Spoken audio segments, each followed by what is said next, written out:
Manila, capital and largest city of the Commonwealth of the Philippines, rises on the shore of the bay into which the Spaniards sailed in 1570, and where in 1898 Admiral Dewey achieved one of the greatest naval victories in history, the Battle of Manila Bay.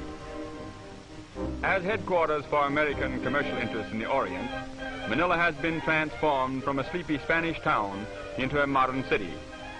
Inter-island ships, serving the archipelago of some 7,000 islands, berth along the quays of the Pasig River that flows through the center of the city.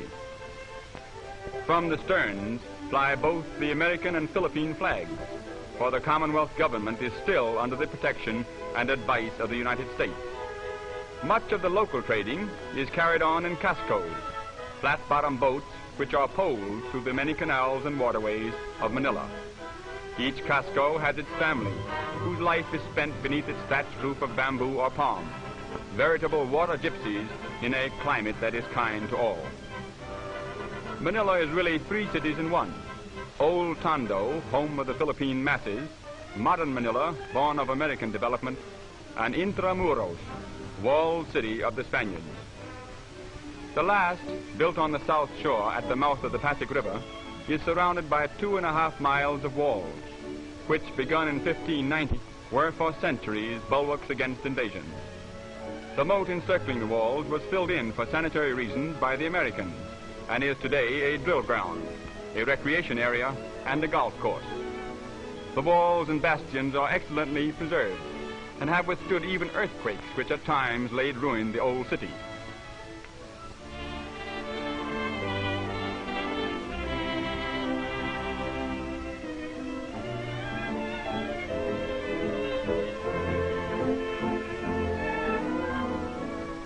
In the bastion of the Royal Gate is Manila's famous aquarium. The Parian Gate is the most notable of the city's 5, which until 1852 were all closed at night. Within the walls, little has changed since the days of Spanish rule. The main shopping street, Calle, chiefly catering to tourists, presents a picture of busy activity and colorful traffic. The projecting balconies and grilled windows are reminders of old Spain. The Franciscan Church, more than 200 years old, is one of the many places of worship within walled Manila, for the Spaniards converted the Filipinos into the only Christian peoples in the Orient long before the Pilgrims landed at Plymouth Rock.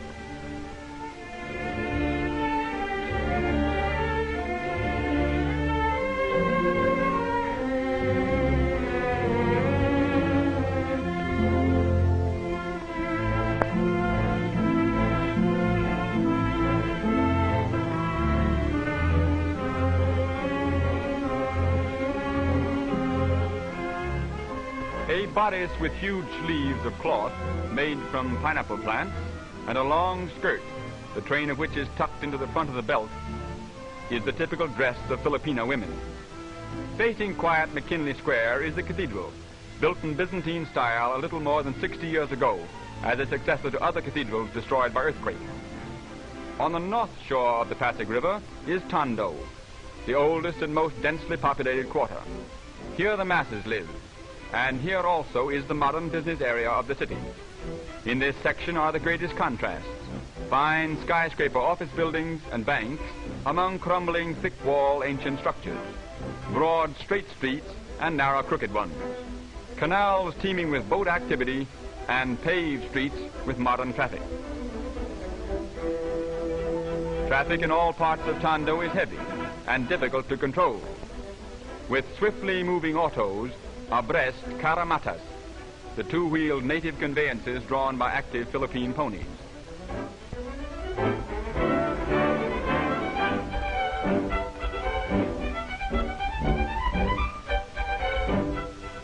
The oldest and still the main business street of Manila is the famed Escolta, a congested narrow thoroughfare 5 blocks long, which parallels the river between Plaza Moraga and Plaza Goiti. On it face most of the fine shops and department stores of the city.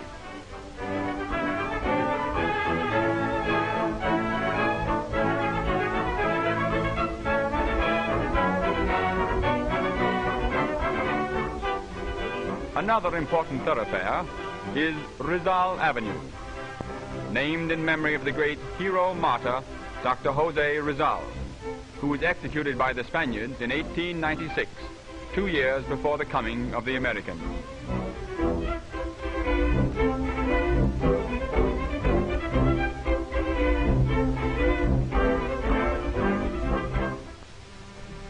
There are many arcaded sidewalks in Manila, for although sunstroke is unknown, it is more pleasant and cooler to keep in the shade during the heat of the day.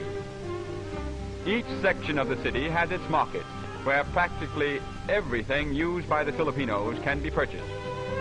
In the Yangko market, a bazaar devoted exclusively to Philippine products, almost any locally made article can be secured.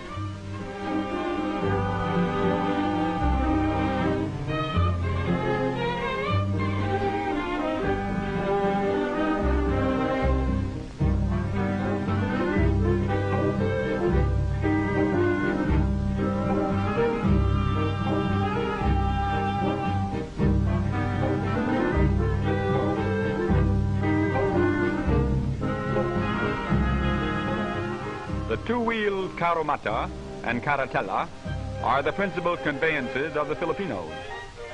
These carriages accommodate 2 and 6 persons respectively. Little straw protectors are placed on the wheel when the passenger mounts or descends.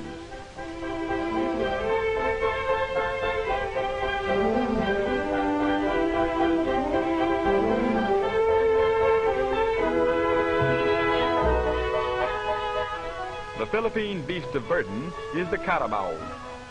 There are more than 2.25 million of these patient, hard-working animals in the island, and their slow pace is appreciated by their easygoing masters. In addition to modern motor transportation, the horse-drawn bus still holds an important place.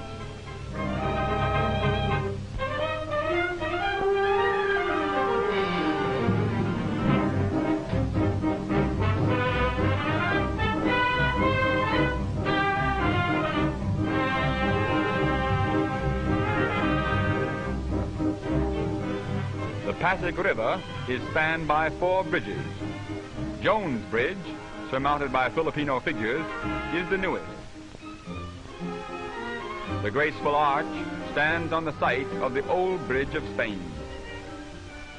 The spacious and dignified post office overlooks the river and faces upon the Plaza Lawton, where the Burgos Drive begins. The Burgos Drive, a magnificent wide boulevard, follows part of the sunken gardens of the old walled city moat. Near its middle stands the superb legislative building, completed in 1926 at a cost of $2 million. Today, it is the seat of the new Commonwealth government. In front of it, over the course laid out around the walls of old Manila, modern Manila plays golf.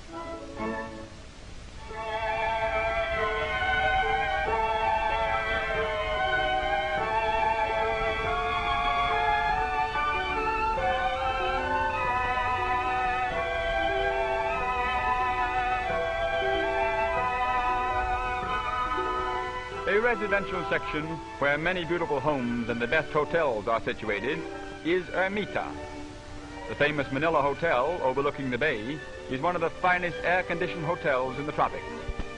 In Ermita are also the buildings of the University of the Philippines, a government institution which embraces wide fields of learning and offers excellent educational opportunities to all.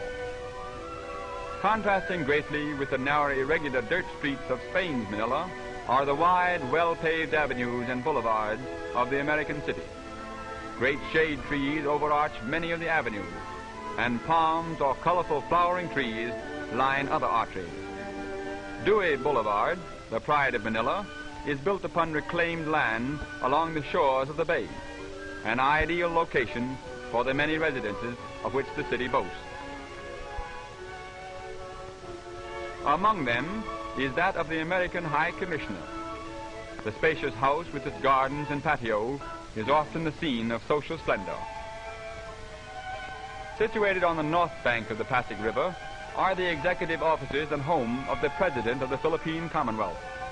In a mansion built as the suburban residence for Spanish governors, a Philippine chief executive now directs the home government of his island commonwealth, an archipelago fast changing from a dreamy Spanish colony to a modern agricultural, industrial, and independent country.